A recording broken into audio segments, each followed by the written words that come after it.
फिक्र में अब अगली खबर फुल टाइम एक्ट्रेस से पार्ट टाइम सांसद बनी कंगना रनौत की, जिनके लिए अपने ही बयानों पर माफी मांगना और शर्मिंदा होना एक नया फैशन बन गया है।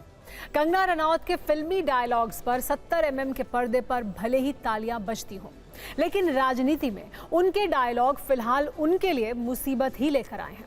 इन्हीं में से एक है कंगना रनौत का 100 रुपए वाला वो ट्वीट जो 5 साल बाद भी उनका पीछा नहीं छोड़ रहा।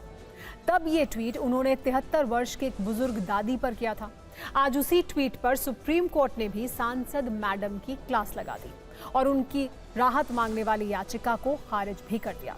सुप्रीम कोर्ट ने कंगना रनौत को आज क्या सुनाया और क्यों सुनाया, ये जानने से पहले ये समझना जरूरी है कि आखिर कंगना ने ऐसा क्या लिखा था कि 5 साल बाद भी वो अपने उस डायलॉग को लेकर मुश्किल में है।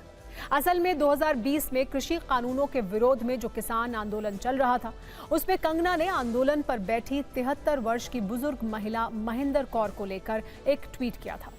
तब कंगना रनौत ने एक वकील की पोस्ट को रीपोस्ट किया था, जिसमें महिंदर कौर को शाहीन बाग की बिल्किस बानो दादी बताया गया था। इस पर कंगना ने लिखा था वो 100 रुपए में उपलब्ध है।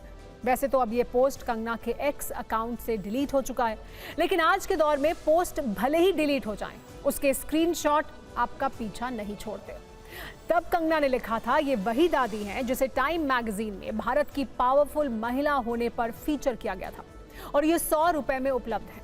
पाकिस्तानी पत्रकारों ने भारत के लिए शर्मनाक तरीके से इंटरनेशनल पीआर को हाईजैक कर लिया है।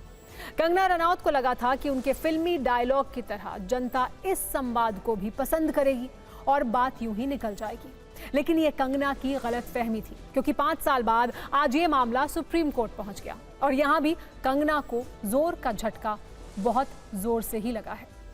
इस ट्वीट को लेकर कंगना को जो समन जारी हुआ था, उसी से राहत पाने के लिए उन्होंने सुप्रीम कोर्ट का रुख किया था। कंगना ने ये मांग की थी कि उनकी टिप्पणी को लेकर दर्ज मानहानि केस को रद्द कर दिया जाए, लेकिन आज कंगना की ये याचिका अदालत ने खारिज कर दी और जो कहा वो सुनिए। सुप्रीम कोर्ट ने कहा ये कोई साधारण रीट्वीट नहीं था, बल्कि आपने इस ट्वीट के साथ अपनी टिप्पणियां भी जोड़ी। सुप्रीम कोर्ट ने कंगना से कहा कि आपने तो इसमें मसाला डाल दिया, अब आप अपनी इन टिप्पणियों पर क्या कहेंगी। इसके अलावा सुप्रीम कोर्ट ने कंगना के इस ट्वीट पर अपनी तरफ से कोई टिप्पणी करने से इनकार किया।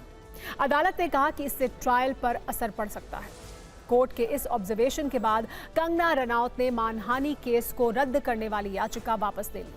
मतलब ये कि कंगना रनौत के लिए इस मामले में मुसीबतें और बढ़ने वाली हैं। वैसे आपको याद होगा 2024 में ये भी खबर आई थी कि कंगना को चंडीगढ़ एयरपोर्ट पर सीआईएसएफ के एक महिला कांस्टेबल ने थप्पड़ मार दिया था। दावा है कि उस थप्पड़ का कनेक्शन भी कंगना के इसी ट्वीट से था, जिसमें उन्होंने ये कहा था कि ये दादी 100 रुपए में उपलब्ध है। जबकि उनकी इस टिप्पणी से नाराज होकर सीआईएसएफ की महिला कांस्टेबल कुलविंदर कौर ने एयरपोर्ट पर न सिर्फ कंगना को थप्पड़ जड़ा था, बल्कि इसका कारण भी बताया था। तब महिला कर्मचारी ने कहा था कि जिस धरने को लेकर कंगना ने टिप्पणी की थी, उसमें उनकी मां भी शामिल थी। वैसे बात 5 साल पुरानी हो या अभी की, कंगना पहले भी कंट्रोवर्सी क्वीन थी और आज भी उन्होंने अपने इस टाइटल को बरकरार रखा है। जब से वो बीजेपी की सांसद बनी है, कई बार अपनी पार्टी के लिए अपने बयानों से मुसीबतों का रिचार्ज वो कराती रहती है। हम आपको कंगना रनौत के वो राजनीतिक डायलॉग दिखाते हैं जिन पर काफी बवाल हो चुका है। जैसे किसान आंदोलन को लेकर कंगना ने हिंसा, रेप और हत्या वाला विवादित बयान दिया था। इस पर तो बीजेपी ने कंगना की क्लास भी लगाई थी और आगे कुछ भी ना बोलने का ऑर्डर जारी कर दिया था। कृषि कानून पर कंगना रनौत ने कहा था कि कृषि कानून को फिर से लागू किया जाना चाहिए, जबकि खुद केंद्र सरकार ने उस कानून को वापस लिया था। इसी तरह कंगना ने कांग्रेस सांसद और संसद में नेता विपक्ष राहुल गांधी पर ड्रग्स वाला आपत्तिजनक बयान दिया था।